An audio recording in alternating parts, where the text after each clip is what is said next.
Hi there, and welcome to this session on numeracy from the Academic Skills team at UWS. My name is Linda Riches, and I'm one of the Academic Skills Advisors at the university. In this short video, I'm going to discuss what the term numeracy means, how to present statistics within assignments, and where you can get some extra support if you're not confident about your numeracy skills. Before we start, I'll just mention that the slides on the video have subsections at the left-hand side so that you can easily find a particular section if you need to go back and watch it again. So let's start off by just thinking about what the term numeracy means. That really describes the skills that we need to have confidence with numbers and data in our daily lives. And at university, that includes the way in which numbers and numerical data is presented in assignments and other academic writing. Some subjects require students to have skills in mathematics or statistics too, and it's important to be aware that this kind of specialist knowledge goes beyond the basic numeracy advice covered here.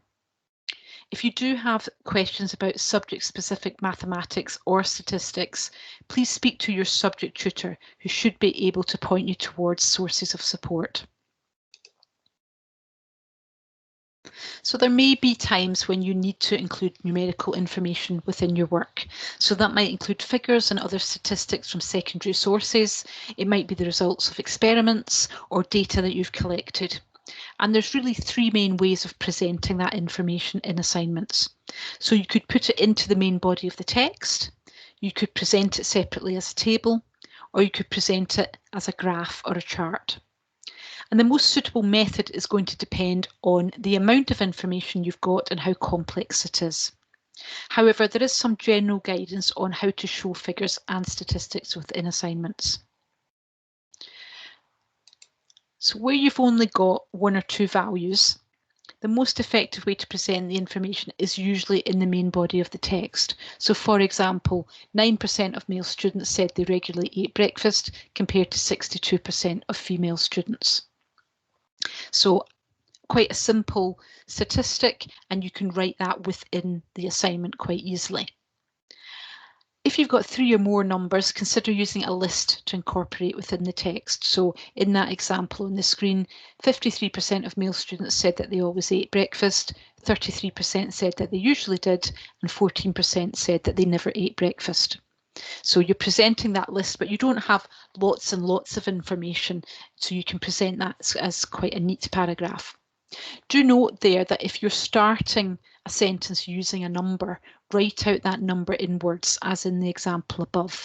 If you put it in as a number, it looks quite clumsy, and it is better to start a sentence with the word written out.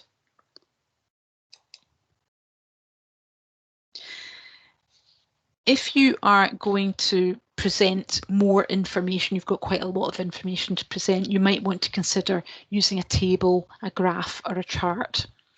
Have a look online for guides that can help you with how to properly put a chart or a graph together. For example, if you look on Excel, there are chart wizards and templates that you can use, and that makes that process a lot easier. You can input the figures and the wizard will create the chart or the graph for you, and that's a lot easier than trying to create it yourself.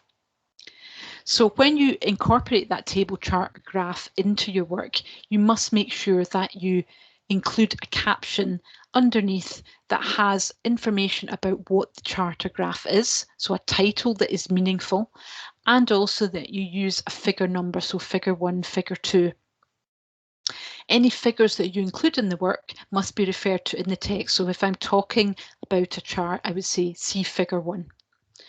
When you refer to them, refer to that figure number and include a citation indicating the source of the data and a corresponding reference in your reference list if you can. Have a look at the Cite Them Right referencing book, which offers some advice on how to correctly present tables, graphs and charts within your work. Also be aware that your specific subject area might have a specific way that they want statistics to be presented, so do check with your course lecturers if there's any guidance on this that should be followed. In larger pieces of work such as dissertations, a list of figures with their page number is usually provided in addition to a contents page. If you're somebody that lacks confidence with numeracy and you want to improve those skills, then it might be worth having a look at the National Numeracy Challenge website. And this website can help you tackle number skills. You can register for free and you complete a numeracy checkup, and it's a sort of 10 or 15-minute quiz that you can complete. Once you've completed it, you'll be given some feedback on your strengths and areas that you might want to work on. And you can then follow the links to different resources, and it covers a full range of numeracy topics, including how to construct tables, charts and graphs, and you can follow links on the website. So if you want to improve those skills, that is worth a look. So that's just a very brief overview of some issues to be aware of when you're using statistics and when you're putting graphs and charts into your work. Remember that there are other resources that can help you with your academic work. So you can book a 30-minute one-to-one appointment with any of the academic skills advisors to discuss academic skills. So for example, if you are not quite sure how to present those statistics in your work, then you could chat to us about that. We also offer small group appointments. So if a few of you wanted to chat to us about that kind of thing, then you can just email us on skills@uws.ac.uk. Also have a listen to our podcast, A Wee Blether About, where academic skills advisors discuss a whole range of academic skills issues.